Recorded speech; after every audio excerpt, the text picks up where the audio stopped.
are states with minimal environmental justice analysis, and this is for various reasons. I'm just going to highlight a few examples. But in Minnesota, for example, they converted an HOV lane to an HOT lane, which meant that single occupant vehicles could use the HOV lane, but they had to pay a toll.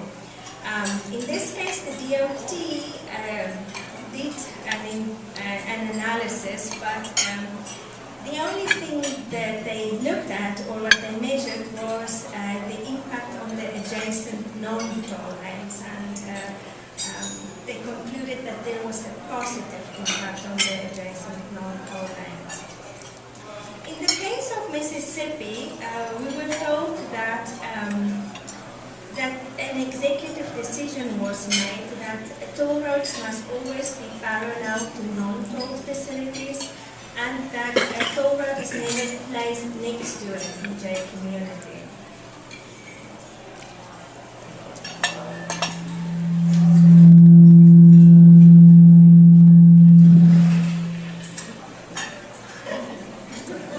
This is my worst nightmare.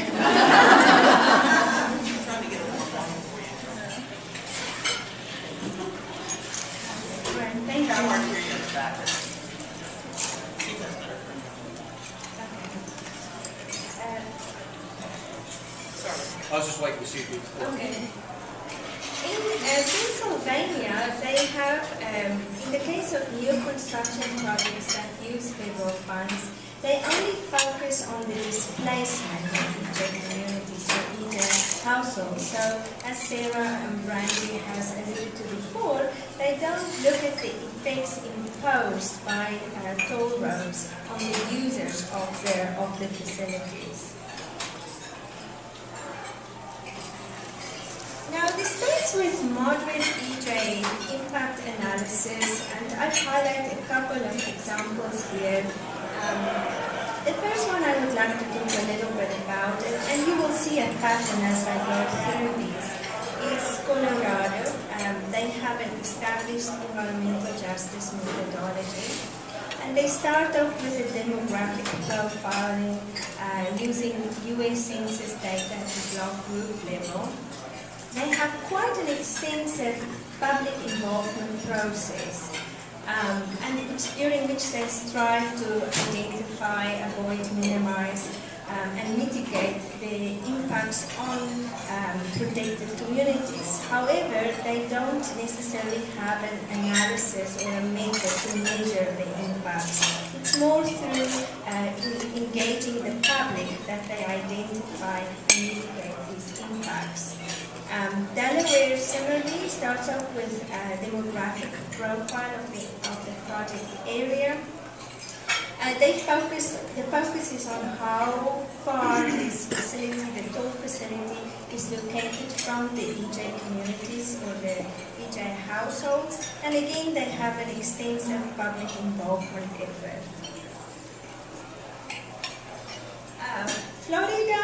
Florida, again, what we were told is the only difference between a toll facility and a non-toll facility is that additional resources are being spent on public involvement.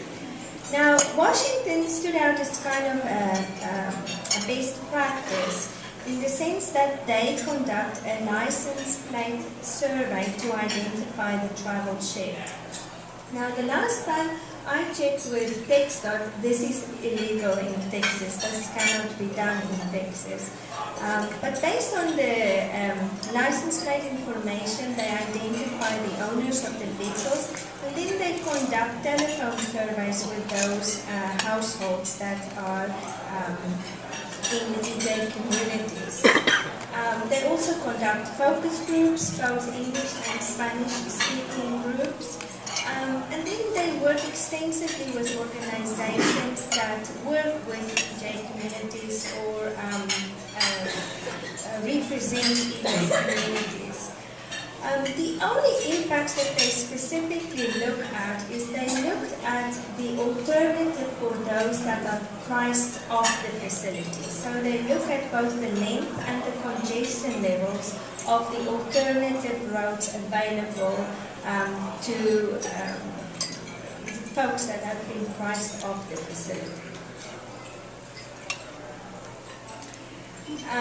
Illinois mostly looks at displacement. They concentrate therefore on the physical impacts of the toll facility, which they complement with outreach efforts.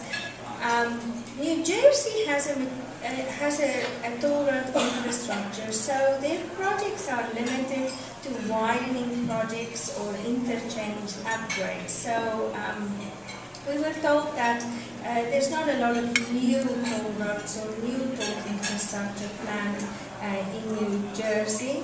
And, similarly, they identify the EJ communities within the project site. In this case, it's usually a certain distance away from the alignment of the toll road. And we were told that they look at those impacts: displacement, noise, air pollution, access, and mobility. But when you dig a little bit deeper, it's again the physical impacts of the road. And since most of these projects tend to be capacity improvements, in almost all cases the conclusion is made that access is improved and that mobility is improved because capacity is being increased. So what we've learned so far in the last 6 months that we've been doing this research study is that you can remember our earlier methodology, that most of the states that we've interviewed so far, they basically address block 1 and 2 of our analysis component and the effective EJ outreach component. But we haven't found really good examples or where states are using specific tools or analysis techniques to measure the impacts. What they rely on is identifying the impacts through outreach with the community and thereby or thereafter mitigating the identified impacts in consultation with these protected communities.